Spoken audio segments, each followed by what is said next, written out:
मंगलम भगवान विष्णु मंगलम गरुड़ध्वजे मंगलम पुंडरीकाक्षं मंगलाहि तनो हरिहर। ज्योतिष दीप चैनल के माध्यम से भाग 31 में आप नवग्रह का विश्लेषण देख रहे थे, जिसे देखकर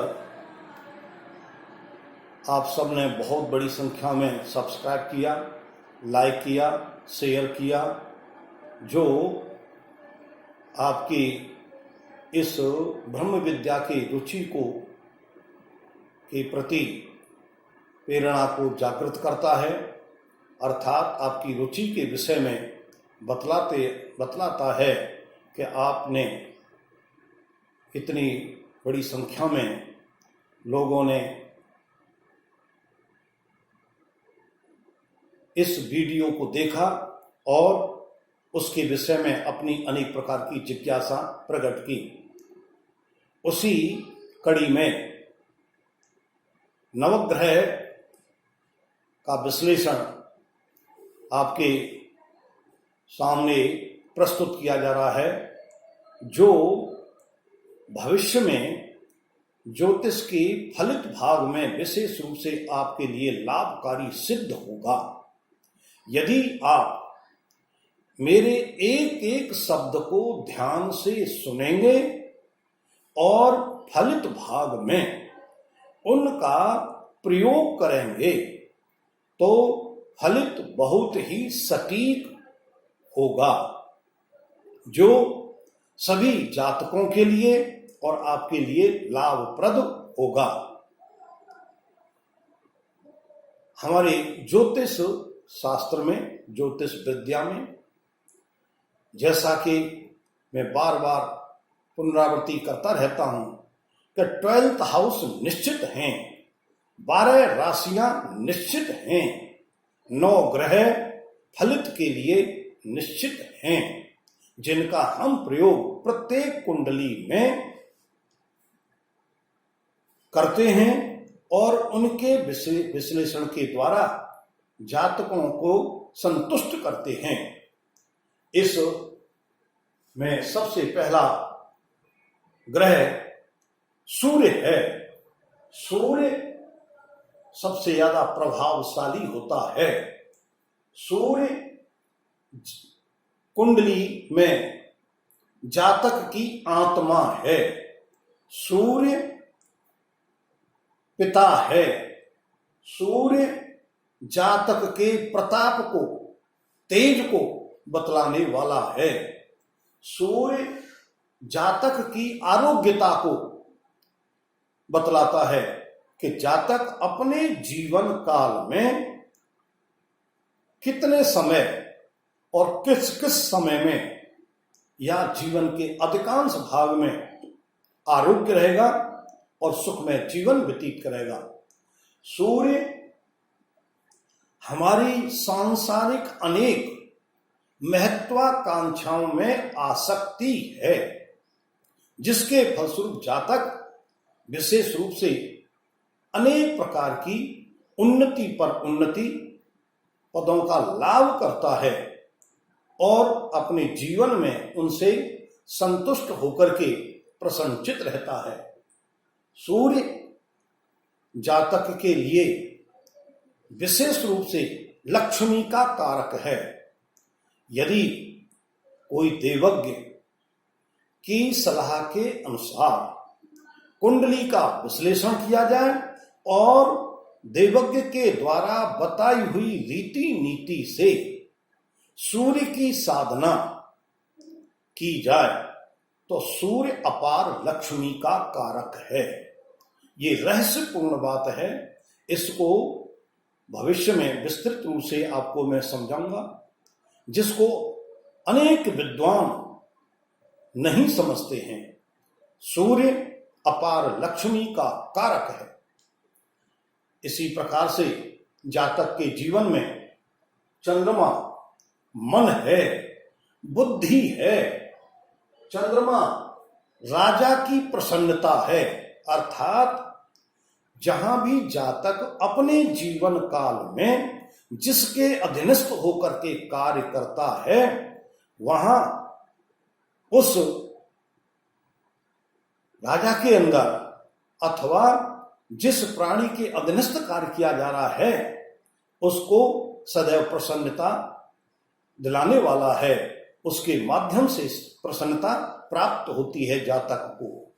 जातक माता है।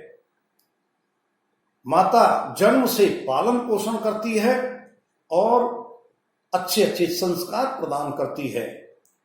तो ये किस प्रकार से अच्छे संस्कारों की प्राप्ति की जाती है, वो हमारा चंद्रमा ही बतलाता है। और किस प्रकार से संस्कारों को नष्ट किया जाता है या संस्कारों के विपरीत कार्य किए करते हैं, उन जातकों के विषय में भी चंद्रमा के द्वारा विचार किया जाता है। चंद्रमा जिस प्रकार से सूर्य धन लक्ष्मी का कारक है, उसी प्रकार से चंद्रमा भी विशेष रूप से धन प्राप्ति का कारक है। किस प्रकार से जातक अपने जीवन में अधिक से अधिक धन की प्राप्ति करता है, प्राप्ति करे और उसका अपने जीवन में सदुपयोग करे, ये चंद्रमा के द्वारा तथा चंद्रमा के द्वारा ही ये ज्ञात किया जाता है कि जातक जो है धन का दुरुपयोग कैसे किया जाता है। ये दोनों ही बिंदु बहुत ही महत्वपूर्ण हैं। इसी प्रकार से मंगल पराक्रम है। मंगल पराक्रम है। मंगल अनेक रोगों का कारक है। मंगल अनेक गुणों का कारक है। मंगल भाई बहन का कारक है। मंगल भूमि का कारक है। किस प्रकार से जातक को अपने जीवन काल में भूमि भवन की प्राप्ति होगी। मंगल पराक्रम के साथ में यदि जातक का पराक्रम कमजोर है, कम है और दूसरे व्यक्ति का पराक्रम अधिक है, तो वो उसके लिए शत्रु का कार्य करता है। तो शत्रु के विषय में भी मंगल के द्वारा विचार किया जाता है। मंगल संसार की अनेक प्रकार की जो जाति विजातियां हैं, उनके विषय में भी हमको ज्ञान कराता है। इस प्रकार से मंगल के बाद बुध आता है। बुध विद्या का कारक है। बुध बुद्धि है। विलक्षण विद्याओं का कारक है। जातक अपने जीवन में विशेष विद्याओं को प्राप्त करके अद्भुत ज्ञान की प्राप्ति करता है और समाज को, देश को उनका लाभ प्रदान कराता है। इसी प्रकार से बुद्ध विवेक है, ज्ञान है। एक जातक किस प्रकार से बुद्ध के प्रभाव से उत्तरोत्तर ज्ञान की प्राप्ति करता है और एक जातक ज्ञानवान होते हुए, विवेकहीन होते हुए वो ज्ञान को प्राप्त नहीं कर पाता है, ये बुद्ध का ही चमत्कार है। बुद्ध जातक के मामा के विषय में कि मामा किस प्रकार की स्थिति का होगा, मामा भांजे के प्रति दयावान होगा या आक्रामक होगा या शत्रु होगा या मित्र होगा, मामा की स्थिति धनवान होगी, मध्यम होगी या गरीबी की स्थिति होगी, इन सब बातों का भी विचार हम बुद्ध के द्वारा करते हैं। बुद्ध मित्र है। जातक अपने जीवन काल में किस किस प्रकार के व्यक्तियों से मित्रता रखेगा और मित्रता रख करके उनसे किस प्रकार से अनेक प्रकार के लाभ प्राप्त कर सकेगा, ये हम बुद्ध के माध्यम से विश्लेषित करते हैं। बुद्ध वाणी के रूप में हमारी बोलने की कला है।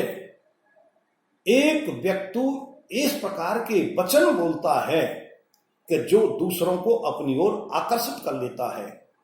एक जातक इस प्रकार के वचन बोलता है कि उसके कटु वचन को सुनकर सांसारिक प्राणी दूर चले जाते हैं। तो बुद्ध हमारे जीवन काल में या जातक के जीवन काल में उसके बोलने की कला को भी विश्लेषित करता है। गुरु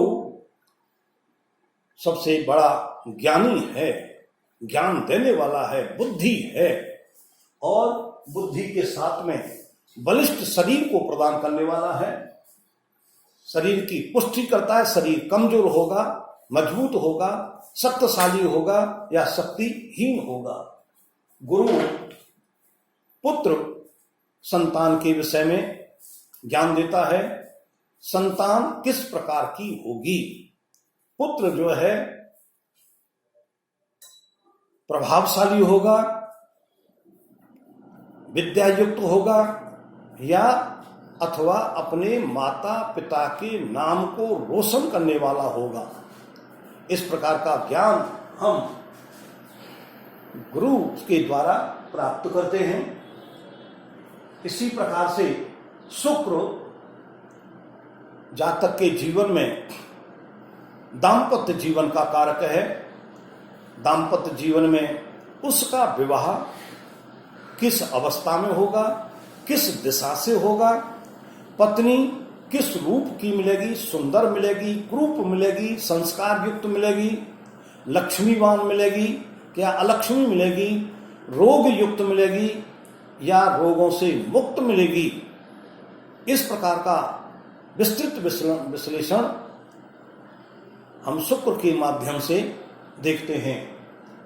शुक्र जातक के जीवन में वाहन है। जातक को अपने जीवन काल में किस प्रकार का वाहन उपलब्ध होगा, वह वाहन बड़ा होगा, बड़े स्तर का होगा, अर्थात लग्जरी व्हीकल होगा या सामान्य व्हीकल होगा। इसका भी विश्लेषण हम शुक्र के माध्यम से करते हैं। शुक्र जो है जातक के जीवन में प्रत्येक जातक को लगभग आभूषण पहनने का शौक होता है। तो जातक अपने जीवन काल में आभूषण बनवाएगा और समय समय पर उनका सदुपयोग करेगा या नहीं करेगा, अथवा जातक अपने जीवन काल में आभूषणों के लिए तरसता ही रहेगा। इसका विस्तृत ज्ञान हम जातक की कुंडली में शुक्र के माध्यम से करते हैं। शुक्र जो है जातक की अनेक प्रकार की काम वासनाओं का भी सूचक है तथा शुक्र के माध्यम से जातक के व्यापार करने की विधि, व्यापार बिजनेस के करने का जो ढंग है उसका भी अद्भुत ज्ञान जातक की कुंडली में शुक्र के माध्यम से किया जाता है। एक व्यक्ति अपने जीवन काल में अपनी बुद्धि के प्रभाव से इस प्रकार से व्यापार करता है कि जो बहुत ही सरलता पूर्वक से कार्य करता है और अपार धन की, लक्ष्मी की प्राप्ति करता है। एक जातक अपने जीवन काल में कठोर परिश्रम करके फिर भी लक्ष्मी की प्राप्ति नहीं कर पाता है।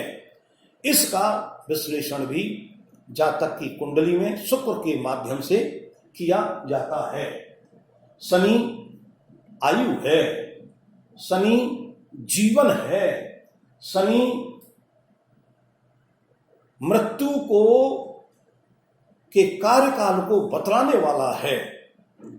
मृत्यु जो है दुर्घटना से होगी, किस प्रकार से होगी उसको शनि निर्देशित करता है। शनि जातक के जीवन में अनेक प्रकार के सुख दुखों का वर्गीकरण करने वाला, सुख दुखों के समय को बतलाने वाला शनि है। इसी प्रकार से राहु जातक के जीवन में छल कपट, कि एक जातक किस प्रकार का छल करता है, कपट करता है, व्यसन करता है, अनेक प्रकार के ऐसे क्रियाकलाप करता है जो सामाजिक जीवन में उपयुक्त नहीं है। राहु के प्रभाव से जातक जुआ खेलता है, राहु के प्रभाव से जातक अनेक प्रकार के व्यसन करता है।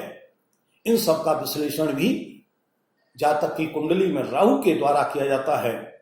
राहु के द्वारा जातक के पितामह अर्थात दादाजी की स्थिति कैसी थी और उनका जीवन काल कैसा व्यतीत हुआ, इसका भी बड़ा रोचक विश्लेषण किया जाता है। इसी प्रकार से 9वां ग्रह जातक के जीवन में केतु है। केतु जो है माता मह है, अर्थात नानी है। जातक की नानी किस स्तर की थी और उसने किस प्रकार का जीवन यापन किया, सुख में किया, कष्ट में किया, या नानी का अपने दोहिते के साथ किस प्रकार का व्यवहार रहा, इसका भी विश्लेषण हम जातक की कुंडली के माध्यम से करते हैं। केतु जो है विशेष रूप से मोक्ष का कारक है। केतु मोक्ष का कारक है तथा केतु वैराग्य का भी कारक है। जातक इसी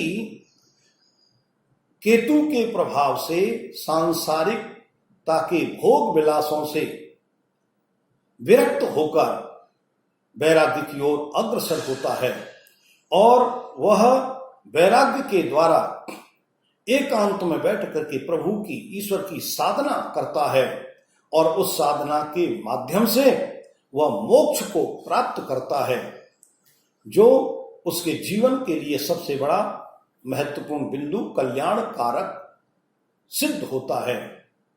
इस प्रकार से आप ज्योतिष दीप चैनल के माध्यम से ये जो आप सुन रहे हैं इसको सब्सक्राइब करें, इस वीडियो को शेयर करें और शेयर करके अधिक से अधिक लाभ प्राप्त करने की इच्छा रखते हुए आपका जीवन कल्याणमय हो।